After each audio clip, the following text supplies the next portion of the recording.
சொல்லி தமிழ் சினிமாவில் பார்த்தீங்கன்னா ஏகப்பட்ட ஹீரோஸ் வந்து வந்திருப்பாங்க போயிருப்பாங்க. அதில் பல பேர் பார்த்தீங்கன்னா சினிமாவிலே இருப்பாங்க, வேற ஒரு கரிக்குலர் ஆக்டிவிட்டீஸில் வந்து பின்னிருப்பாங்க. எனக்கு எஜுகேஷனை விட எக்ஸ்ட்ரா கரிக்குலர் ஆக்டிவிட்டீஸில் ஆர்வம் ஜாஸ்தி சார். பட் அவங்க ஹீரோ நடிச்சா மட்டும் படம் ஓடிருக்காது, எவனும் பார்த்துருக்க மாட்டான். அதுக்கு நீ சரி போட்டு வர மாட்டேன். ஏண்டா வில்லன் நடிச்சா பார்க்குறீங்க, காமெடி நடிச்சா பார்க்குறீங்க, நான் மியூசிக் போட்டா பார்க்குறீங்க, ஆடா என்ன மட்டும் ஏன்னா ஹீரோவை ஏற்றுக்கவே மாட்டேங்கிறீங்க அப்படின்ற மாதிரி ஏகப்பட்ட ஹீரோஸ் வந்து தமிழ் சினிமா இருக்காங்க.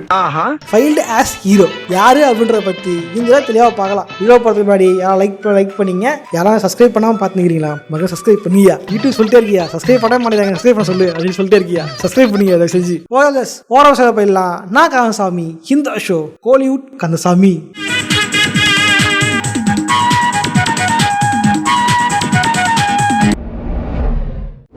முதல்ல பார்க்க போறது எஸ்.ஜே.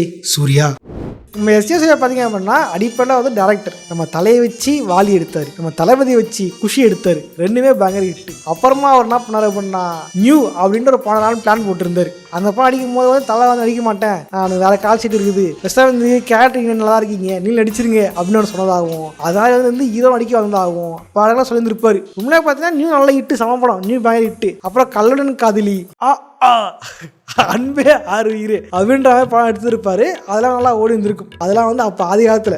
அதுக்கப்புறம் நடிச்சு எந்த படமே பெருசாக ஓடவே இல்லை, எல்லாமே நக்கிட்டு போயிடுச்சு. ஒரு மனுஷன் எவ்வளவுதான் கஷ்டப்படுறது. பட் இன்னைக்கு பார்த்தீங்க அப்படின்னா அவர் இருந்தார் அப்படின்னா படம் ஓடிடும், அவர் இருந்தாருன்னா விசில் பறக்கும் அப்படின்ட்டு ஏகப்பட்ட டேரக்டர்ஸ் வந்து ஹீரோ வந்து காசு ஆரம்பிச்சிருக்காங்க. இப்போ ஓடது வீரதீரஸ்வரன் படம் போயிருந்தேன். அந்த படத்தில் எஸ்.ஜே. சூர்யா காமிச்சோடனே கத்திக்கிட்டு இருக்காங்க. இப்படி நானும் கத்திக்கிட்டு இருந்தேன். உண்மையை வந்து people is love him but not as a hero.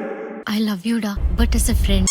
நான் ஏன் சொல்கிறேன் அப்படின்னா அவர் வந்து இப்போ ரீசெண்டாக வந்து பல படம் சேர்ந்துருப்பார். குறிப்பாக சொல்லணும்னா இந்த மாநாடில் அவருக்காக பல பேர் பார்த்தாங்க. அப்புறம் மார்க் ஆண்டனியில் ஜாக்கி பாட்னா கலக்கியிருப்பார். அதாவது டபுள் ஆக்ஷன் செம்மையாக இருந்திருக்கும் படம். டைட்டில் கார்ட்லேயே நடிப்பு அரக்கன் எஸ்.ஜே. சூர்யா அப்படின்னு போட்டிருப்பாங்க. செம்மையாக நடிச்சிருந்திருப்பாரு, வில்லன் நடிச்சு கலக்கி இருந்திருப்பாரு. அப்புறம் தளபதி படங்களில் வில்லன் கேமியோ இந்த மாதிரிலாம் கொடுத்துருப்பாரு. எல்லாம் வந்து சூப்பர்ன்னு இருப்பாங்க. ஏன் இந்த வீரதீரஸ்வரன் படத்துலேயே இவர் ஆக்டிங் பக்காவாக இருந்திருக்கும், பயங்கர கிளாஸ் தட்டியிருக்கும்.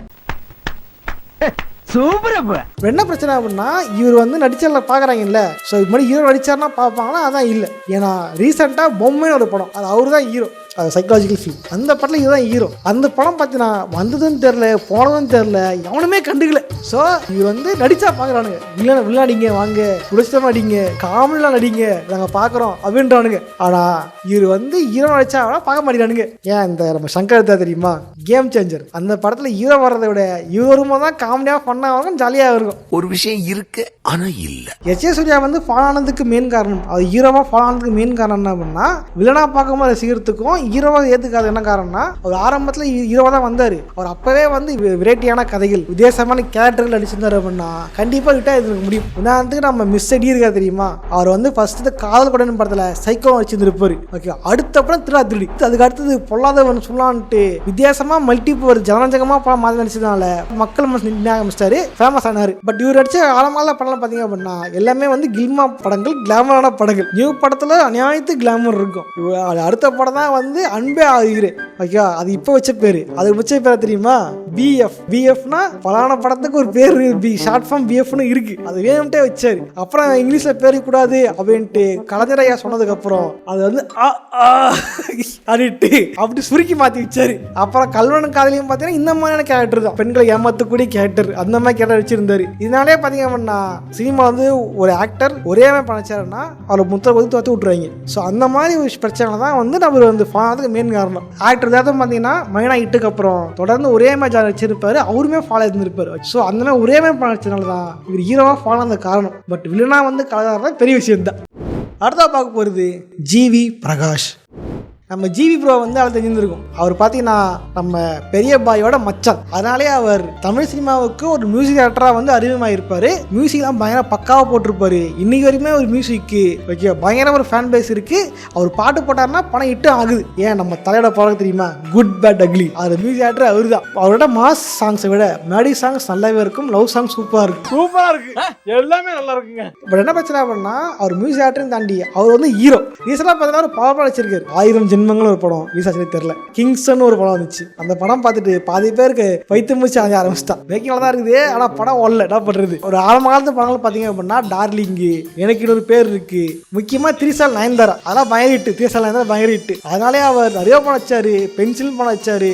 கதையை கேட்காம எல்லாம் நீண்ட இடத்துலாம் கைது போட்டு அழு போட்டுறான்னு தெரியல. நிறைய படம் வந்து கண்டனே இல்லாம பணக்கிட்டு போயிடுச்சு, யாரும் பார்க்கவே இல்லை. அதனால என்ன ஆச்சு அப்படின்னா ஆடியன்ஸ் மத்தியில ஜிவி பிரகாஷ் மியூசிக் அப்படின்னா சூப்பர் அப்படின்ட்டோம், ஜிவி பிரகாஷ் ஆக்டிங் அப்படின்னா அப்படின்ட்டோம் பயப்படுற மாதிரியே இருக்குது இவரோட கரியர். முன்னாடி பார்த்தீங்கன்னா ஜிவி பிரகாஷ் ஒரு மியூசிக் டைரக்டரா அவர் ஜெயிஸ்டர். இனிமே அவர் வந்து ஒரு மியூசிக் இண்டஸ்ட்ரியில அவருக்குன்னு ஒரு இடம் இருக்கு. பட் ஆக்டிங்ல ஒரு ஹீரோவா மக்கள் எடுத்துட்டாங்கன்னா இல்ல, ஆக்டிங்ல ஹீரோவா அவருக்குன்னு இடம்ன்றது இனி வரையும் கலையாக தான் இருக்குது. அது ஒரு பில்ட் வரக்குள்ள பணம் நல்லா அடிச்சு ஒரு பில்ட் பண்ணிட்டாருன்னா நல்லா இருக்கும்.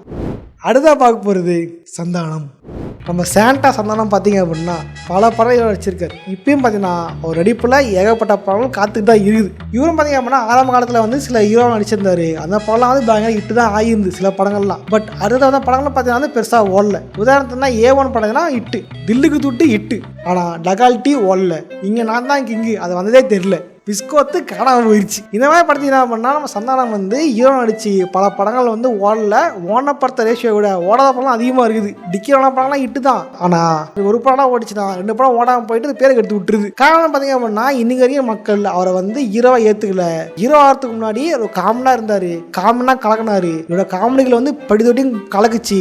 என்ன பிரச்சனை அப்படின்னா இவர் வந்து காமெடியிலேருந்து ஹீரோவை மாறிட்டேன்னு சொன்னதுக்கப்புறம் ஹீரோ நடித்த படங்கள் எதுவுமே வந்து பெருசாக ஓடவே இல்லை. இவர் வந்து ஒரு ஆக்ஷன் ஹீரோ, ஒரு ஹீரோ அப்படின்னு யாரும் பார்க்கவே இல்லை. இது ஹீரோ நடிச்சுட்டாச்சு தெரியுமா. அந்த படங்களே பார்த்தீங்க அப்படின்னா ஒரு காமெடி படம், ஒரு காமெடி ஹீரோ அப்படின்ற படங்கள்லாம் ஹிட்டா இருக்குது. உதாரணம் சொன்னா குளூல படம் பார்த்தீங்க அப்படின்னா கண்டென்ட் ஒரு படம், அதுவே பெருசாக போகல. சக்கா பட போராஜா வந்து கமர்ஷியல் படம், ஒரு ஹீரோயின் லவ் பண்ற ஹீரோ வந்து ஃபைட்லாம் பண்ணுவாரு, ஆழம் அடிச்சு பறக்க விடுவாரு, இப்படி இல்லாமலாம் சீன் இருந்துச்சு சக்க போடு போராஜால. இத்தனையும் ஒரு action hero, comedy Vivek sir இருந்திருப்பாரு. அப்படி இருந்துமே அந்த படம் பெருசாக ஓடல. காரணம் என்ன, மக்கள் வந்து ஒரு ஹீரோ ஏத்துக்கல. பட் ரீசெண்டா பார்த்தீங்க அப்படின்னா இந்த பொங்கலுக்கு இவர் இப்ப நடிச்சல பல வருஷத்துக்கு முன்னாடி காமெடி அடிச்ச படம் தான் வந்து மதகாஜா ராஜா. அந்த படம் பெருசான உடனே அவரோட காமெடிக்கு ஏகப்பட்ட பேர் வந்து குடியும் சிரிச்சாங்க. சந்தான காமெடி சூப்பர், பக்காவா இருக்குது, பட்டை கலப்புது அப்படின்னு சொல்லி இருப்பாங்க. இன்னும் சில பேரை பார்த்துவிட்டு சிவாஜி நீ அமெரிக்காவுக்கே போய் சிவாஜி அப்படின்ற மாதிரி, திரும்ப காமெடியானே வந்துரு சிவாஜி, காமெடி பண்ணு சிவாஜின்ற மாதிரி, காமெடியே பண்ணி சாண்டா அப்படின்ட்டு காமெடியா வாங்க காமெடி பண்ணு எதிர்பார்த்துக்கிட்டு இருக்காங்க. இவர் வந்து ஹீரோவா வந்து ஜெயிச்சாரா இல்லையோ இல்ல, இவர் வந்து காமெடியா ஜெயிச்சிட்டார். காமெடியா ஜெயிச்சதுக்கு அப்புறம் இவர் வந்து ஒரு ஃபெயிலியர் அழிக்கல, இவரோட சக்சஸ் அழிக்க ட்ரை பண்றாரு. சக்சஸ் மேல இன்னும் சக்சஸ் தேக்க நினைக்கிறாரு. பட் இது காமெடின்ற சக்சஸ், ஹீரோன்ற சக்சஸ் ஃபுல்ஃபில் பண்ணல. இன்னி வரையுமே காமெடின்ற ஒரு விஷயம் தான் இன்னும் மேல வாங்கி நிக்குது. அது மட்டும் இல்லாம காமெடி பஞ்சம் இருக்குது. வேற காமெடி படமே வர்றது இல்ல, வர படம் தான் காமெடியாவே இல்ல. காமெடி பண்ற பேர்ல இந்த டிவிசில இருக்கிறவங்க, டிவில இருக்கிறவங்க, அப்ப இந்த யூடியூப்ல உட்காந்து பேசிட்டு இருக்கிறவங்க, இன்ஸ்டால வந்து லூசலா படி ஃபேமஸ் ஆனவங்க, இவங்கெல்லாம் கூட்டு வந்து படத்துல விட்டுச்சுட்டா அது காமெடி படம் நினைச்சுக்கிட்டு தொடர்ந்து படம் எடுக்கிறாங்க. தவிர ஒரு கண்டென்ட்டா ஒரு நல்ல காமெடியா ஆர்கானிக்கா சிரிப்பற மாதிரி எந்த படமும் வரதில்லை. கடைசியா இந்த யாரால பெஸ்டா பண்ணு சந்தானம் தான். ரெண்டாவதே பாத்தீங்க அப்படின்னா சந்தானத்தை மக்கள் வந்து ஹீரோவா ஏத்துக்கல, இப்ப வரையும் காமெடியா ஏத்துக்கிட்டு இருக்காங்க. அடுத்தா பார்க்க போறது அரவிந்த் சாமி. நம்ம அரவிந்த் சாமி பாத்தீங்க அப்படின்னா அவர் வந்து ஒரு காலத்துல மிகப்பெரிய ஹீரோ, சாக்லேட் பாய், பெண்கள் மனதை கவர்ந்த கன்னி பெண்ணின் நெஞ்சுக்குள் கையெழுத்து போட்டவன் எவனோ தலைப்பாட்டு இரியா ஒரு ஆர்டரா ஃப்ளோவா போய்கிட்டு இருக்கல, கூட கூட பேசினா மறந்துட மாட்டானா. இவர் காலத்துல வந்து சாக்லேட் பாய் இருந்தார். ஆனா இன்னைக்கு அவரை ஹீரோவா யாருமே ஏத்துக்கல. இவர் பாத்தீங்க அப்படின்னா அரவிந்த் சாமி 90s வந்து பயங்கரமா ஹீரோவா இருந்தாரு, எல்லாருக்கும் பிடிச்ச ஹீரோவா இருந்தாரு. பட் கால போல பார்த்தோன்னா மிகப்பெரிய கேப் பண்ணி விட்டாரு. கேப் விட்டதுக்கு அப்புறம் மணிமா படத்துல வச்சிருப்பாரு, அந்த படம் ஓடாம போயிடுச்சு, நக்கிட்டு போயிடுச்சு, யாரும் கண்டுக்கவும் இல்லை. இதுக்கப்புறம் கம்பேக் கொடுக்கறா, திரும்ப வரண்டா அப்படின்ட்டு தனியார் ஒன்று படத்த மூலியமா கம்பேக் கொடுத்துருப்பாரு. உடனே பார்த்தா தனியார் மிகப்பெரிய ஹிட்டு, எல்லாத்துலயும் பேசிக்கிட்டு இருந்தாங்க. படம் பயங்கரமான ஹிட்டு, இவரோட கேரக்டர் பயங்கரமா பேசப்பட்டுச்சு. அடுத்தது ஒரு படம் வாய்ப்புல கூஞ்சிட்டே இருந்துச்சு. என்ன பிரச்சனைனா பழைய படம் கூஞ்சாலுமே இவர் வந்து வில்லன் நடிச்ச படம் இட்டு, இவர் ஹீரோ நடிச்ச படங்கள் வந்து எதுவுமே பெருசா போகல. குறிப்பா சொல்லணும்னா பாஸ்கர் ராஸ்கல் நடிச்சாரு, அது பெருசா ஓடவே இல்லை. அது மாதிரி ரீமேக் பாஸ்கர் ராஸ்கல், பாஸ்கர் ஒரு ராஸ்கல் அப்படின்னு தமிழ் எடுத்தாங்க. சதுரங்கவேட்டை 2 நடிச்சாரு, அது ரிலீஸ் ஆகவே இல்லை. அப்புறம் நரகாசுரன் படம் நடிச்சாரு, அதனால ரிலீஸ் ஆகவே இல்லை. அப்புறம் சிங்கப்பூர் சவுண்ட்ல வந்து கேமியா கொடுத்துட்டு போனாரு, என்னாச்சு தெரியல, அந்த படம் ஓடாம போயிடுச்சு. அப்புறம் மெய் அழகன் படத்தை பாத்தீங்கன்னா சைங்கடா நடிச்சிருந்திருப்பாரு, அதெல்லாம் ஏத்துக்கிட்டு இருந்திருப்பாங்க. அந்த படம் நல்லா இருந்திருக்கும், ஒரு ஆக்டிங் சூப்பரா இருந்திருக்கும். முன்னாடி பாத்தீங்க அப்படின்னா மெய் ஹீரோ செகண்ட் ஹீரோ தான், ஃபர்ஸ்ட் ஹீரோ கிடையாது. படத்துல டைட்டில் பேரே வந்து கார்த்தியோட பேர் தான். ஸோ இவரு செகண்ட் ஹீரோ நடிச்சாரு அப்படின்னா அதை பாக்குறாங்க, கொண்டாடுறாங்க, என்ஜாய் பண்றாங்க. அந்த ஹீரோ நடிச்சாரு அப்படின்னா அந்த படத்தை பார்க்க மாட்டேங்கிறாங்க, அதை வந்து கவனம் செலுத்தவே மாட்டேங்கிறாங்க. ஸோ உண்மையில பாத்தீங்கன்னா அந்த ஹீரோன்ற ஒரு இது வந்து இன்னைக்கு வரைக்குமே அவளால் வந்து பிடிக்கிறது கஷ்டமா தான் இருக்குது. ஸோ வந்து ஃபைல்ட் ஆஸ் ஹீரோ அப்படின்ற ஒரு டைட்டிலுக்கு இவரும் வந்து பொருத்தமான ஆள் தான். கட்டாடிச்சா பார்க்க போறது வினய் ராய். வினய் ராய் பாத்தீங்க அப்படின்னா ஆறாம் பாலத்துல அவரும் வந்து சாக்லேட் பாய் தான். குறிப்பா சொன்னா உன்னாலே படத்துல வந்து பயங்கரமா இருந்திருப்பாரு, ஆக்டிங் பக்கா இருந்திருக்கும், படமும் சூப்பரா இருந்திருக்கும். பட் அதன் பிறகு நடிச்ச படம் வந்து பெருசா ஓடவும் இல்லை, அவரும் ஃபீல்ட் அவுட் ஆயிட்டாரு. அதன் பிறகுதான் பல வருஷம் கழிச்சு நம்ம டாக்டர் படத்தை கம்பேக் கொடுத்திருப்பாரு. டாக்டர் படத்துல ஹீரோலாம் இல்ல வில்லன் நடிச்ச உடனே எல்லாம் ஏத்துக்கிட்டாங்க, அந்த படமும் இட்டு இவர் அதுக்கப்புறம் பாத்தீங்கன்னா வந்து வில்லனா வந்து கூட ஆரம்பிச்சாங்க. வாங்க வில்லன் நடிக்க கூட ஆரம்பிச்சாங்க. இவரும் வந்து ஓ மை டாக், ஹனுமேன் இந்த மாதிரி படம் நடிச்சாரு. அதெல்லாம் வந்து இட்டா இருந்திருக்கும். துப்பாடி வாழும் படத்துலயும் ஒரு சைக்கிளோட வச்சிருந்திருப்பாரு, அதுவும் இட்டா இருந்திருக்கும். பட் அதுக்கப்புறம் ஹீரோ வாய்ப்பும் வரல, ஹீரோவா ஜெயிக்கவும் முடியல. எண்டென்றும் ஒரு படம் அதில் பார்த்தீங்கன்னா இது வந்து செகண்ட் ஹீரோவும் கிடையாது, இது வந்து சைடு ஆக்டர் மாதிரி தான் வந்துட்டு போயிருப்பாரு. அதுலயும் பார்த்தீங்கன்னா இவர் வந்து ஏத்துருப்பாங்க தவிர அது ஹீரோ நடிச்சு சரியா போனாலும் சரியா போகவும் இல்லை, இவர் வந்து கண்டுக்கவும் இல்லை. ஸோ வந்து நீ வில்லன் மெட்டீரியல்ரா இல்லைனா இருறா அப்படின்ட்டு யார் சொன்னாங்கன்னு தெரியல. இவர் தலைவன் வந்து வில்லன் ஆக்டர் நடிச்சிட்டு இருக்காரு, திரும்ப ஹீரோ வந்து ஜெயிக்கவே முடியல. ஸோ வந்து இவருமே ஃபெயில்ட் ஆஸ் ஹீரோ அப்படின்ற டைட்டிலுக்கு உகந்தால் தான் நம்ம வினய் ராய். ஆக்சுவலி நம்ம வினய் ராய் பார்த்தீங்கன்னா வந்து அவருமே ஒரு சாக்லேட் பாய் தான். ஆக்சுவலி சாக்லேட் பாய்ஸுக்கு வந்து ஒரு கர்ஸ் ஒன்று இருக்கும். எப்படி இந்த சைல்டு ஆக்ட்ரஸுக்கு ஒரு கர்ஸ் இருக்குமோ அந்த மாதிரி இந்த மாதிரி சாக்லேட் பாய்ஸ் சாக்லேட் ஹீரோஸுக்கு வந்து கர்ஸ் இருக்கு. அந்த கர்ஸை போய் தனியா பார்க்கலாம். சாக்லேட் பாய் ஹீரோ கையில் சாபம் அப்படி தனியா பார்க்கலாம். ஓகே வீடியோ பச்சை லைக் பண்ணுங்க, ஃப்ரெண்ட்ஸோ ஷேர் பண்ணுங்க. இந்த வீடியோவில் வந்து எந்த ஆக்டர் வந்து ஹீரோவா ஃபைல் ஆயிட்டாரு அப்படின்னு நினைக்கிறத காமெண்ட்ஸை கமெண்ட் பண்ணுங்க. நான் சொல்லாத யாராவது இருந்தாங்க அப்படின்னா அவங்கள பத்தி காமெண்ட்ஸை கமெண்ட் பண்ணுங்க. இது நல்லா போச்சுன்னா பார்ட் 2 போடுறேன், அந்த பார்ட்ல சொல்றேன். ஓகே சும்மா பாத்தீங்க, லைக் சப்ஸ்கிரைப் பண்ணிட்டு போங்க. அப்புறம் இன்னொரு விஷயம், இதே மாதிரியான இன்னொரு சுவாரஸ்யமான சந்திக்கிறேன். போடுறேன், பாய்.